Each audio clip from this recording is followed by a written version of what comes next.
মৰাণৰ খোৱাং চাৰিআলিত উপস্থিত অসমৰ সু-সন্তান তথা ছত্তীশগড়ৰ ৰাজ্যপাল ৰমেন ডেকা। ৰাজ্যপালগৰাকী 50 বছৰীয়া ৰাজনৈতিক আৰু সমাজসেৱাৰ বৰ্ণিল যাত্ৰাক সন্মান প্ৰদৰ্শন কৰি সম্বৰ্ধনা জ্ঞাপন কৰে স্বামী বিবেকানন্দ আৰু নিকোলা টেছলাৰ আন্তঃৰাষ্ট্ৰীয় প্ৰতিষ্ঠানে। এই উদ্দেশ্য মৰাণৰ খোৱাং চাৰিআলি সমীপত অৱস্থিত সংগীতা ৰিজৰ্টত বিয়লি এক সম্বৰ্ধনা অনুষ্ঠান অনুষ্ঠিত হয়। অনুষ্ঠানত ৰাজ্যসভাৰ সাংসদ ৰামেশ্বৰ তেলী, পদ্মশ্ৰী হেমপ্ৰভা চুতীয়া, ডিব্ৰুগড় বিশ্ববিদ্যালয়ৰ উপাচাৰ্য ডক্টৰ জিতেন হাজৰিকাৰ লগতে বহু কেইগৰাকী গণমান্য ব্যক্তি উপস্থিত থাকে। ছোৱালীজনীয়ে কাম কৰে, গিৰিয়েকে কাম কৰে বেলেগত, দেউতাকক কোনে চাব? কাৰণ এই মাইক্ৰ' ফেমিলিত চোৱা মানুহ নাই। মোক এদিন ক'লে দেউতাক অংকত ৰাখিছোঁ, মই কৈছোঁ একেবাৰে ভাল কৰিছোঁ। কাৰণ তুমিও চলি থাকিব লাগিব, তোমাৰ হাজবেণ্ডো চলি থাকিব লাগিব আৰু তোমাৰ দেউতাও ভালকৈ থাকিব।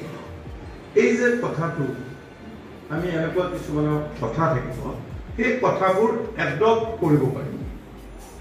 ইউ মাষ্ট এডপ্ট দিছ। সদায় যদি আমি কৈ থাকোঁ জেনেৰেশ্যন গেপ হৈ আছে, জেনেৰেশ্যন গেপ হৈ আছে, সেইটো কথা নহয়। কিছুমান কথা আমি এডপ্ট কৰিব লাগিব। এই সময়খিনিত মোক য'ত মাতে মানুহক জীয়াই থাকিবলৈ প্ৰেৰণা দিয়া কথাবোৰ ক'বলৈ মোৰ মন যায়, সেইকাৰণে মই আহোঁ। এই যে মই আপোনালোকৰ আহিছোঁ, মোৰ যি অভিজ্ঞতা সেই অভিজ্ঞতাখিনি ক'বলৈ মন যায় আপোনালোকৰ লগত। আৰু সেইদিনাখনে এখন সভাত আছিলোঁ, তাৰ পাছত এই স্পৃহাটো মোৰ আৰু বেছি হৈছে।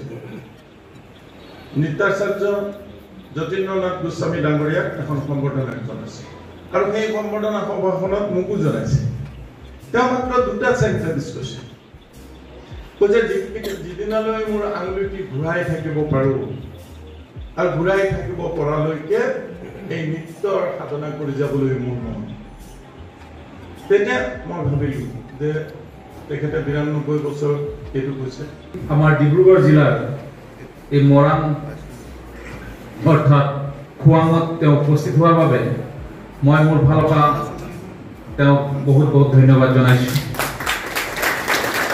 সেই জাহিৰ কৰি ভাল নোপোৱা এজন ব্যক্তি হৈছে ৰমেন ডেকা ডাঙৰীয়া। কাৰণ এই ক্ষেত্ৰত মই এজন শিক্ষানুষ্ঠানৰ মানুহ হিচাপে আমি আচলতে প্ৰতিজন ৰাজনৈতিক ব্যক্তিক অবজাৰ্ভেশ্যন কৰোঁ, আমি অবজাৰ্ভেশ্যন কৰি থাকোঁ।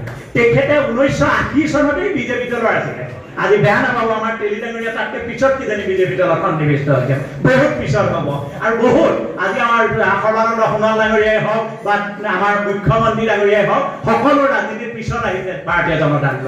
যি সময়ত ভাৰতীয় জনতা দলৰ ইয়াত অস্তিত্ব নাছিল, সেই সময়ত ৰমেন ডেকা ডাঙৰীয়াৰ দৰে ব্যক্তিয়ে এই দলটো সংগঠন কৰি এই গোটেই অসমত এতিয়া বিজেপি দলৰ জয় জয় অৱস্থাৰ ব্যৱস্থা কৰিলে। সেই গুৰি ধৰণা ব্যক্তিজন আছিলে, তেনেকুৱা ব্যক্তি ফাউণ্ডাৰ আছিলে ৰমেন ডেকা ডাঙৰীয়া।